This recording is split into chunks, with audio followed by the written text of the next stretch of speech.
Hi everybody, it's Andy here, and we've got a few people on today, and we're going to be talking about something which is pretty relevant. This is all about the war that's going on at the moment and some of the sort of connections with that and the Russian Orthodox Church and other bits and pieces. But we've got Ty, we've got Rad, we've got Vincent, we've got Esther, John, and myself on. So hi everybody, thanks for coming. Thank you. Good to see you all. Thank you. So, John, do you want to just take over and just give us a bit of a rundown of what we're going to be talking about today and maybe introduce people? Sure. Yeah. Well, let's do the introduce people first, shall we? Because Rad, I don't think you've been in the podcast before, but for the benefit of our viewers, you're another member of the Atheism UK Council.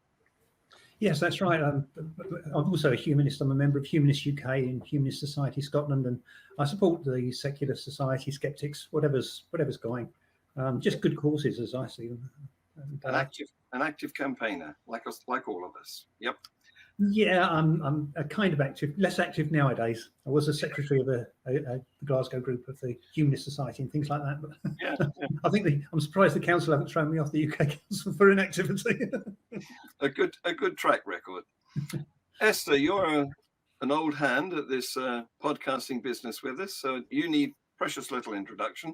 Our audience know about you.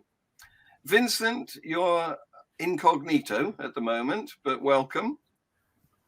And Ty is our guest today from, I'm never sure whether you're in Kentucky or Tennessee. You're somewhere. True. I feel the same way too, you know. Yes. What else can I tell you? I'm calling you guys from Tennessee in this instance. Who knows in the future? Great. Well, welcome anyway. Happy to be here. So, as Andy said, what we've got now is a hot issue that's been commandeering the media for the last 2 weeks, the Ukraine war.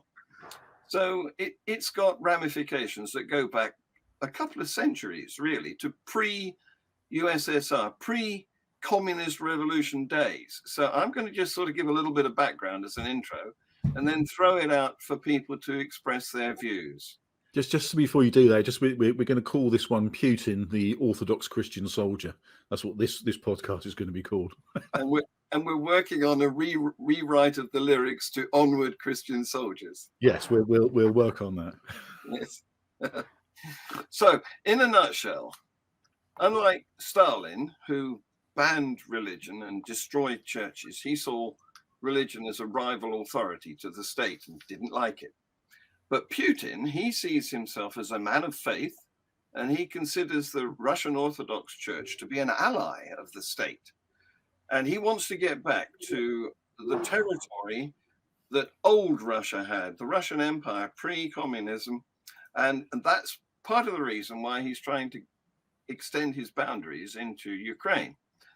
So they had a presence back before the USSR came about. The church, the Russian Orthodox Church, had a presence all over the eastern part of Europe. It still does to a large extent. And so he's using that justification to extend to the old borders. And there you go. That's how we've got to the situation we're in now. Open to any comments from anyone. Who wants to go? I had a short comment. I remember being in the 3rd grade and looking at a globe. And the globe was all the countries in the world. And I didn't know if it was an old globe or I just didn't have a very good geography background at that young of an age. But I remember saying USSR, and I was thinking to myself, oh, okay, well, that's the thing. That's what it is. These are the countries. These are the way how things are always going to be. I'm a kid. I don't really question this stuff. And then I remember seeing another globe not too long after that, and it had all these other different countries on it. And I was like, well, where's the USSR? I remember when that used to be a thing. It's like, no, Tyrone, there was a big thing that happened. And those, I will explain to you when you get older, but those aren't one country anymore. And I thought, okay, this is kind of bizarre. Even as a sheltered American, the concept that war and changing of country lines was like still a novel concept for me. And so I think what's happening now, particularly for like young generations, is they're looking at what's going on in Russia and Ukraine and realizing that there's still so much fluidity when it comes to people's impressions of where these borders exist. And what's really unfortunate is that there's a lot of bloodshed that comes when every line shifts. And what we're hoping, and not even just shift, but just trying to maintain where they are, there's a lot of sacrifices that are being made. And so I think this is a reckoning for a lot of people. Yeah. Well, we're lucky in the UK because we know where our boundaries are. It's the sea, you know. for now. Ireland is like, hey, there's a little bit too much of you guys. Oh, but yeah. Yes. Apart from that, that's the only land border we have, really, while we stay united, and still until Scotland and Wales defect. But in that part of Europe, Eastern Europe, there's not a lot of obvious boundaries. No large geographical interruptions. There's no huge mountains. There's no vast rivers.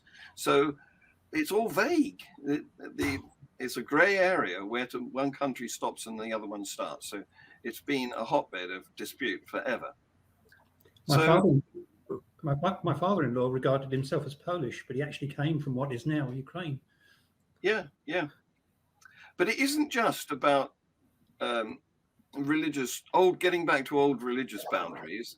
There are other justifications for Putin's action, and part of it has come from the patriarchs, the religious leaders, who are extremely homophobic, and they're trying to cook up a story that Ukraine has gone gay.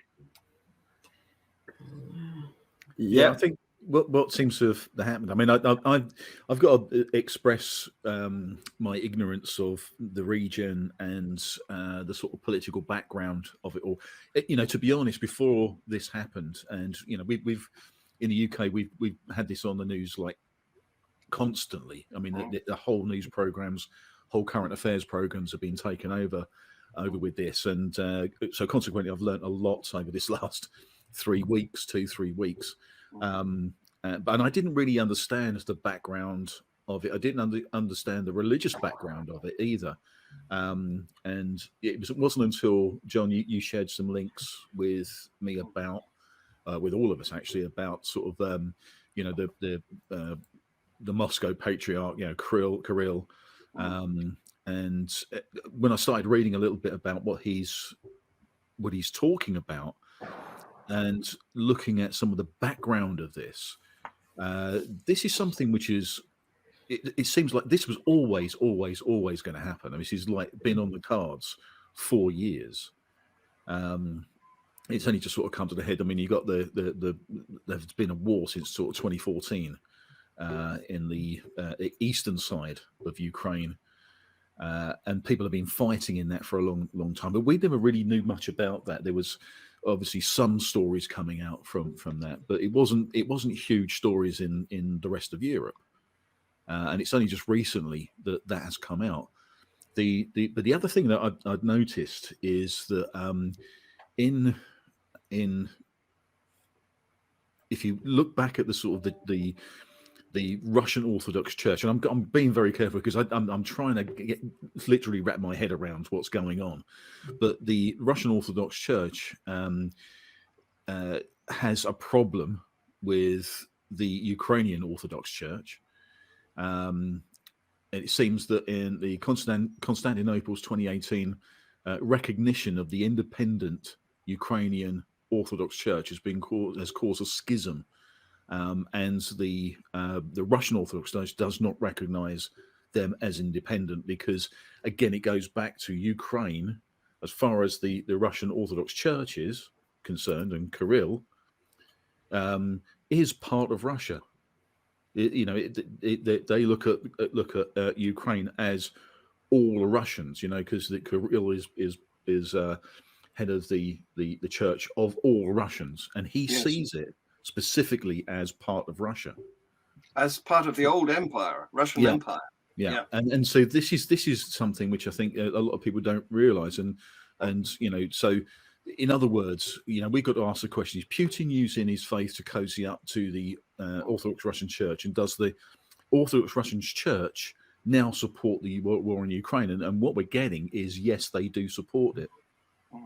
Yeah. The Russian Orthodox Church supports the war in Ukraine. Yes, they are puppets, really, of Putin, I think. Well, Vincent, it's where the money is, isn't it? So Vincent, you found some information on this for us, didn't you? Yes, well, we'll not only describe them as puppets, they're also part of the orchestrators of it. They actually provide a support more effectively.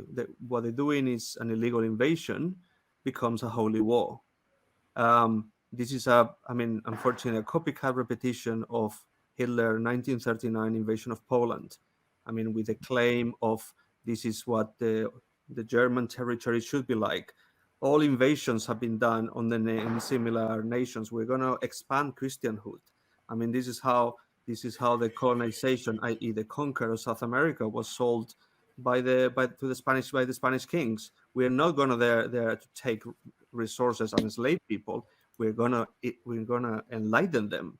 We're gonna Yes. just bring them God, literally.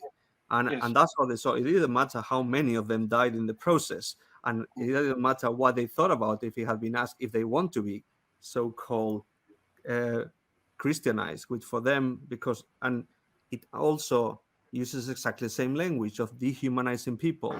Only if you are of the right type of religion or the right type of belief, you're human. Otherwise, you are actually, they actually provide support for the destruction of these people, which is actually a really terrible thing to do. And unfortunately, we've seen it before. So this is not new. They're using really random historical facts. In fact, the so-called Soviet the Soviet borders are not even part of it. Sometimes they talk about some of the battles of Peter the Great of Russia of 1740. I mean, they mix historical elements for what they call the great moments of Russia and actually justify any type of invasion. And that invasion starts with Ukraine, but it will continue with Georgia. It can continue with the Baltics. It continue with Poland. I mean, we want to make sure that our Slavic brothers are all together. I mean, it is just, unfortunately, a typical empire building crusade. Well, the problem, the issue, the extra issue that gives it is Kirill gives him actually a moral. Actually, it whitewashes the whole situation, saying we are saving the world. And it's just so ridiculous, but some people buy it completely, saying, well, these places like Ukraine have been forced to accept sin by holding pride parades, so this way we are saving them from these sinful ways. I mean, by saving, he means making them conform to biblical standards of righteousness. And it's kind of we're getting back into where they should be the real, the normal or the human ways, where they're being brought into inhuman ways. Effectively, the Catholic, in this case, the Kirill is actually saying it's okay to kill people because you don't agree with what they believe or how they live their lifestyle. Yes. And in the past, the UK, shamefully, was guilty of similar sort of thing. I know that Esther will be able to tell us about how the Bible was used as a weapon of colonization.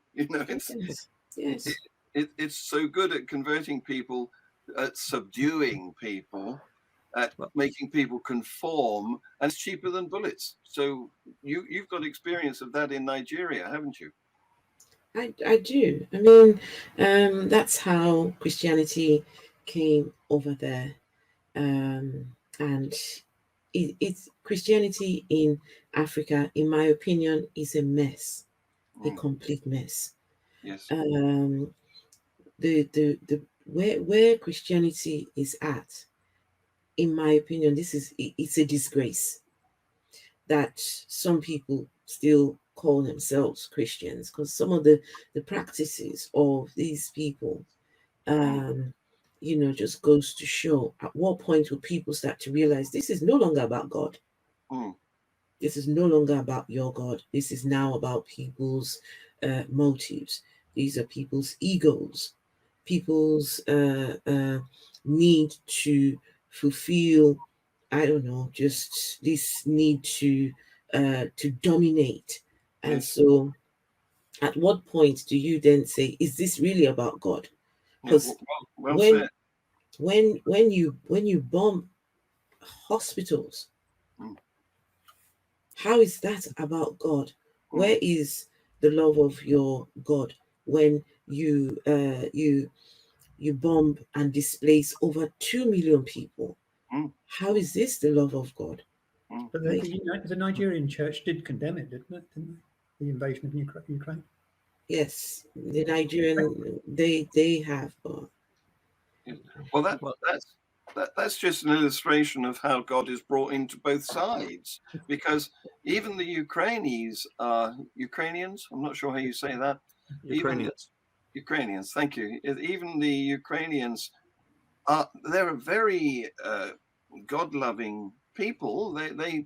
But in their case, they think that right is on their side because it's their nation that God is encouraging them to protect. Can I just say that with this war going on in Ukraine, well, between Ukraine and Russia, I think it's very important to know where your sources are coming from about what's going on over there, because it looks like, depending on what news outlet you're getting your information from, everyone seems to have a completely different perspective. So some people are completely misguided about what's going on over there. I've heard some very unsavory things about, so this is happening in Ukraine, and I've heard from some Christians, oh, but Ukraine deserves it. They're a racist country.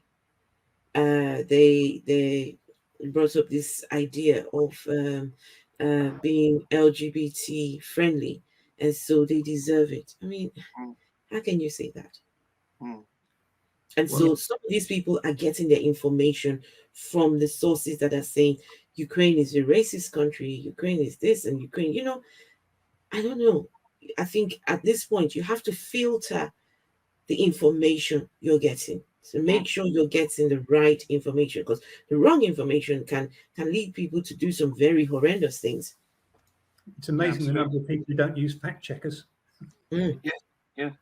Well, Putin, of course, has control of the media where he is. What are you getting in the US, Ty? What we're getting is a lot of sympathy for Ukraine, and I think it's well deserved. I'm thankful that historically we've made a common enemy out of Russia, so it's easy to pull that out of the closet again. So the narratives are at least fairly straightforward in terms of like what's being supported, and there's great access to seeing like live streams of the Ukrainian war and some of the atrocities that are going on, bombing of civilians, pregnant mothers dying, stuff like that. I will throw this out as well. There's a sweet irony that comes when I hear people being like, well, where's the love of your God when you allow war like this to happen? When we look at the Bible, that is exactly what God does, endorses, and behaves from chapter 1 to the very end of the book. He's derisive, he's authoritative, and he's not above destroying an entire community just to make a point or to win an argument or to convey some sort of abstract ruling or lesson. You don't know how to interpret it, Ty. That's what it is. You haven't got the right context. Yeah, or when you drown everybody on the planet in your very first couple of pages of your own book.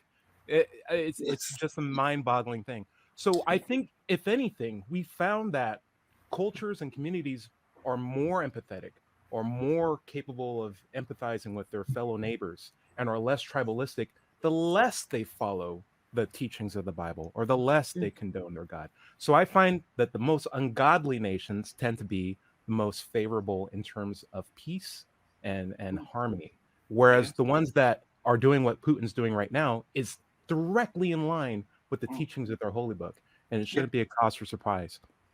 I'll drink to that. Yeah, I think you're absolutely 100% right, and I think that it's another thing that goes, to what we've been talking about on this podcast forever, and that is that the Bible is man-made. It's man-made. It's written by human males, and it's all done in my God's better than your God.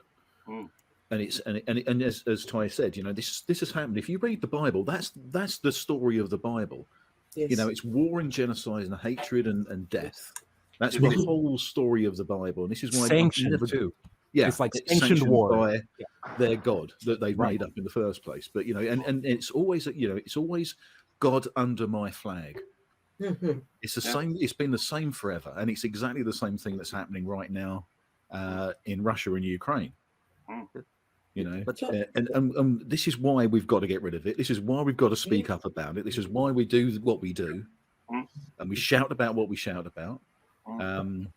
Because Putin's doing exactly the same thing. I mean, he's got Kirill in his pocket, and what Kirill is saying right now is he's endorsing the war as part of the Orthodox Russian Church. I'm going to be very naive, and I am naive about a lot of things about this war, but I don't know, for some reason I've been seeing this. Some Christians think that this has been predicted in the Bible. Some Christians think that the new world order is being formed, and all of this is all it's all a part of God's plan. Yeah. So yes. where is this coming from? How on earth has the Bible predicted that? Well, it hasn't, Esther. And when you look at you look at anything, any predictions that people say, "Oh, this was predicted." This is the same as Nostradamus. You can read anything into anything you want. It's the same old. You can.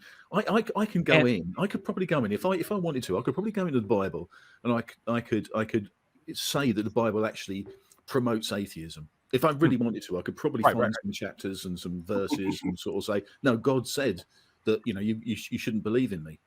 What's the opposite of cherry picking? Yeah, it's cherry picking. It's cherry picking, foreign picking. I don't know. I would say, Andy, I'm on the extreme opposite side, but on the same page as you. Is that the Bible does make predictions? The problem is it makes all the predictions. Yeah, and some of them have got to come right, haven't they? Exactly. When you're just making all the predictions, of course you're going to be right, but that doesn't mean that you're a method to know what's actually going to happen in the future, because you're wrong just as many times as you are correct. It's really unfortunate. I'm glad you brought this up. The Bible also gives the commands for whoever gets predictions wrong, and the Bible says you need to kill those people. So any prophet who gets prophecies, if they get prophecies wrong, the punishment is death in the Old Testament. But Christians will say that's an Old Testament thing. It's no longer in the New Testament. Well, that hasn't happened yet to famous prophet dinosaur Pat Robertson, who was wheeled out of the grave. Still alive. Wow, I thought. Wow, okay. So he's regularly prophesied the end of the world, but they wheeled him out of the grave again last week to say Putin is being compelled by God to invade Ukraine in preparation for a massive end times invasion of Israel. We don't have to promote guys like that. It's totally fine. I did want to, speaking of things we shouldn't promote, the other comment I wanted to make was the idea that the Orthodox Church of Russia continues to bolster the worst component of human nature, in that we tend to acquiesce to authoritarians.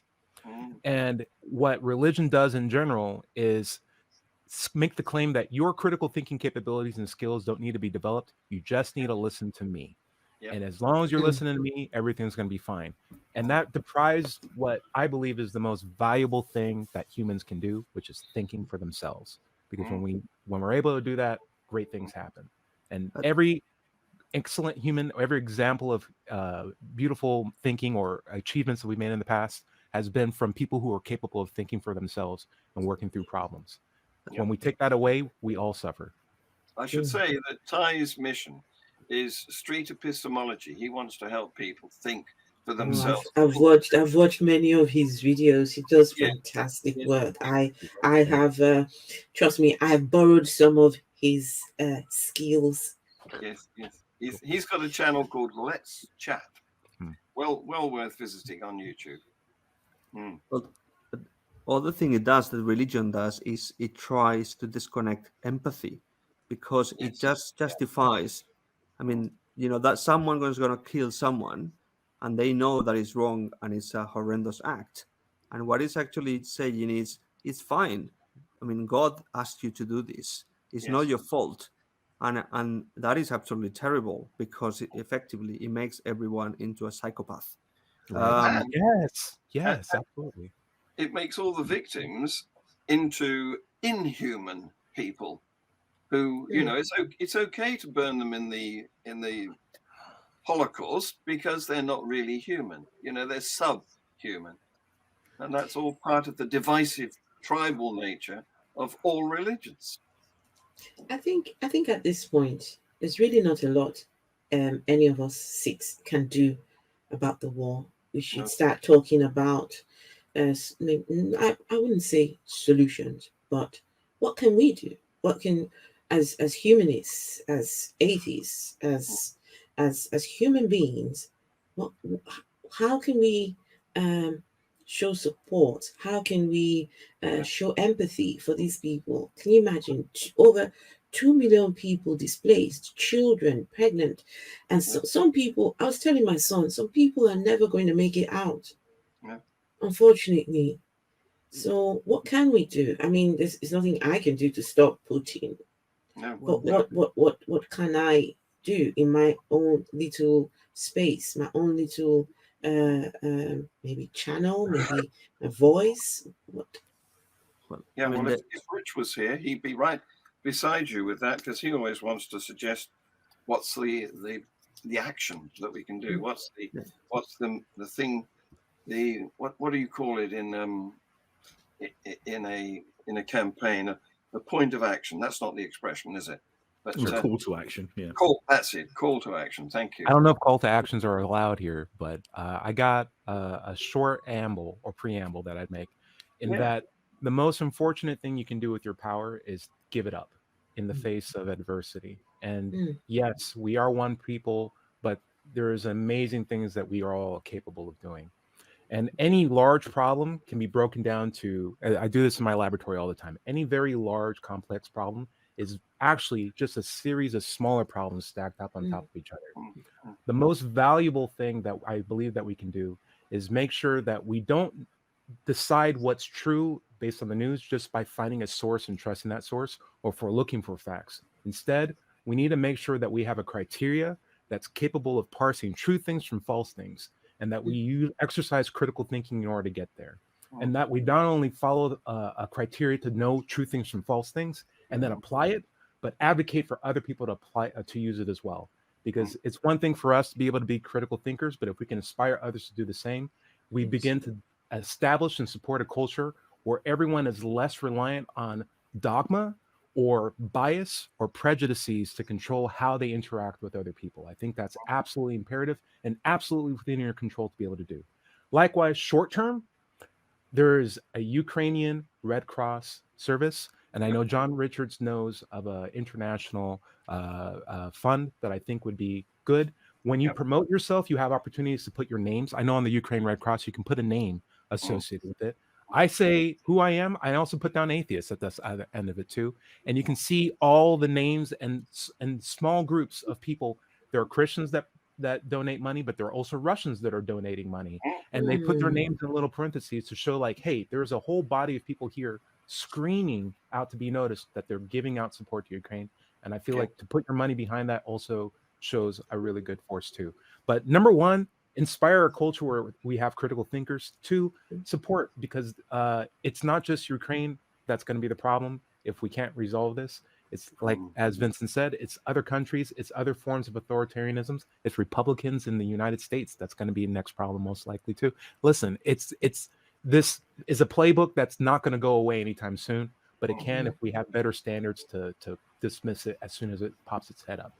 And Yep. so if you can, critical think, promote that culture, and to donate to Ukrainian Red Cross. Yeah. And if you- Not only the Red Cross, but what Ty was alluding to that I had connection with, because I had an interview with a member of the International Rescue Committee, whose focus is on saving refugees, helping refugees, displaced people, helping them to reestablish their lives in a safe location.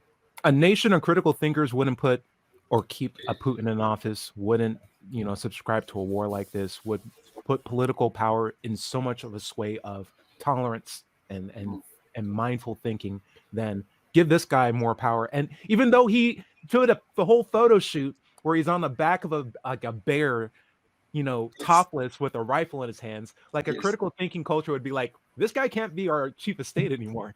Yes. That's a red flag. Get rid of Yes. this guy. Yes. This day. Yeah. But perhaps we should say, make sure that, there are fake websites and that. Just make sure that the money goes where you intend to. Yeah, and I would correct. mention that the Ukrainians themselves have an official website, and there's a couple of sites there where you can donate to. And the British government, if you're British, I believe there's a couple of charities whereby if you give to those charities by a certain means, the government will match your donation pound to pound. So it's quite a lot to consider before you give your money. Don't just go onto a site and give it a little bit of thought if you've got a few minutes.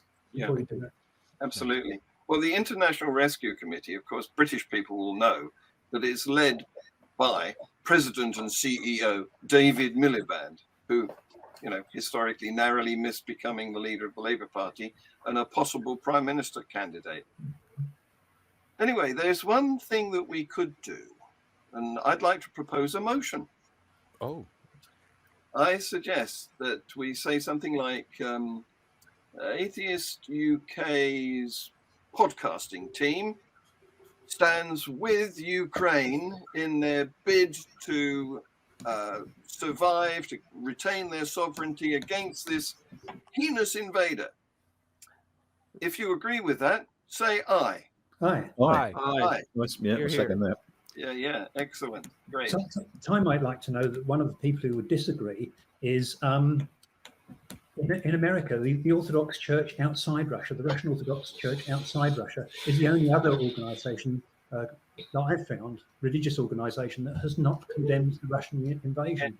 Yes. The bishop in the Diocese of Chicago, I believe it is, issued a statement, and it was full of platitudes that said nothing about Putin, nothing about condemning the invasion at all, just as if they were fought on both sides, and you should think about it and that sort of thing.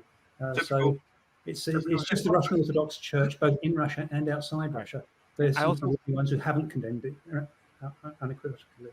I also just want to give a point of my sympathies. I love that hearing that you made, John, because my sentiments are not anti-Russian, because some of my deepest sympathies go to the anti-war Russian demonstrators who are currently being jailed right now. Well, I was going to mention this. Who are afraid to speak up, who have a government that's actively searching what they post online and trying to find them and put them into cells and boxes. Yeah. So it is such a, it reminds me a lot of World War II, Hitler, attacking Jews. It reminds me a lot of Black Lives Matter. And it's like peaceful protests being surrounded by SWAT members, and it's just, my deepest sympathies go out to him. But yeah, I think definitely it's definitely something that we should be talking about as well, because some of the stuff that I've been seeing on some of the TV programs and news programs in the UK, they focus quite heavily on the Russian people, because you can't be against the Russian people. correct. It is Putin and his cronies, and This is it. It's very. I mean, it's quite terrifying what we think Putin is capable of. Right. Because he's not stable. It doesn't seem like he's a stable human being right now. And you but can the stable, Russian he's people do not deserve condemnation. You see what they're actually doing. They're getting on the streets. They've now got 15-year sentencing hanging over them if they dissent. I mean, and they're still doing it. Yeah, right? brave people. Beyond brave, because if you get put in prison for 15 years through dissent, political dissent in Russia, you're not going to be in a nice little open prison. No. So they're going against utter tyranny. Right. And that, so for me, we should be supporting them as well, because they're far braver than I ever am. I'd probably be out of there as quick as possible. I probably wouldn't be standing up against my government. I don't think I'd have the guts to do it, honestly. I'm just so gutted because this all costs money. You know, mobilizing an army, moving them through this, affording them to be cut off from all of these, you know, from Europe, from America, from all these markets. It's billions of dollars that are being invested. And imagine what would happen if he had just invested that in better culture, education, just promoting, hey, Russia's a really great place. We got all this money. Instead of invading other people, let's just support our own infrastructure. We can make all these better ties. We can be like a #1 economic hotspot of you know, both modernity, intelligence, everything. Like, why waste it all on this plot of land that doesn't even like you anymore? It's not going to go away. I'd like to quickly make a couple of points there, if I may, because that's why we have to be careful of sanctions. For instance, the oil companies, BP and so on. But to give you just a couple of quick examples, Exxon, I believe, on the island off the eastern coast of Russia, they spent 17 years investing in it. They spent all the infrastructure, and now they're at the cash cow part of the investment. All the investment's been done, and the oil's flying, and it's making a huge amount of money. Now they've pulled out. It's liable to cost them something like £25 billion or something in the long term. But Russia can reap the benefit of that once the sanctions end. And Russia's recently introduced a bankruptcy law, whereby anyone can close down, large or small, a corporation, anything, can close down a business in Russia, Western business, and move out, and the Russians simply take it over. So again, if it's a bank, for example, they've got all the networking done, all the branches established, the employment, PR set up, everything. All they have to do now is to take over the business and take the profits. So I think we need to bear that in mind, because people talk about sanctions as if they're going to be very effective, but they take a long time to buy it, and then they're only effective while they're in force. As soon as there's talk of them being lifted, they start to lose their effect. So we really need to be aware of things like that. I think as atheists, as critical thinkers and things like that, we need to think about what's actually happening. And a lot of it is in the detail, and people are not often looking at the detail. There's also another weird backdoor entry, as in the more things pull out, the more the allies are more valued in terms of how they can step in. So China right now doesn't have any sanctions on it and can freely trade with Russia, and they're large enough to be able to make those inroads. So everything that's pulling out of Russia, China's like, we make those. You want to buy them from us? It's going to cost a little bit more, but you got no other options. And so China's making some money right now. But is it sustainable? You know, like that's the other question too. And is that truly how you want to grow an economy? Like with these short terms, like, hey, I have a great idea for my economy. I'm going to start a war, have the whole world hate me, impose sanctions on me, and then let's see when they take it off, I can get all this free stuff. Is that a sustainable way to build growth? Is that good for your community? Is that good for your people? And I think the clear answer there is no. And it's the question of what kind of mindset is allowing that to happen. You know, it's just so unfortunate. It really is. Well, in my view, sanctions can only be lifted when actually Putin is tried for war crimes and genocide. And that may take a long time, full stop. So Russia effectively will become a huge North Korea, which is actually threatening the world with nuclear bombs, but actually is cut off from the rest of the world. I don't see the sanctions as temporary, a few months thing. This is going to be years to come, because Putin has actually been invading and attacking and killing people for the last 20 years. And no one has stopped him. That happened in Iraq, it happened in Georgia, Chechnya, so Afghanistan. He's just kind of he's been feeling more bolden because no one wanted to stop him to the bully. No one wanted to actually. He thought, and there is a very interesting interview with one of the heads of Pussy Riot, and she mentions that Putin considers kindness as weakness. So that's not, unfortunately, how you treat him. Plus the fact that he doesn't actually, fake news do not make justice to him. I mean, Putin lies all the time. He doesn't meet any of the agreements or treatments he's actually signed. So whatever he signs is not worth the paper that it's written on. So unfortunately, these sanctions will be until there's a regime change. This is in my view. He's not a negotiator, is he? He's just a demander.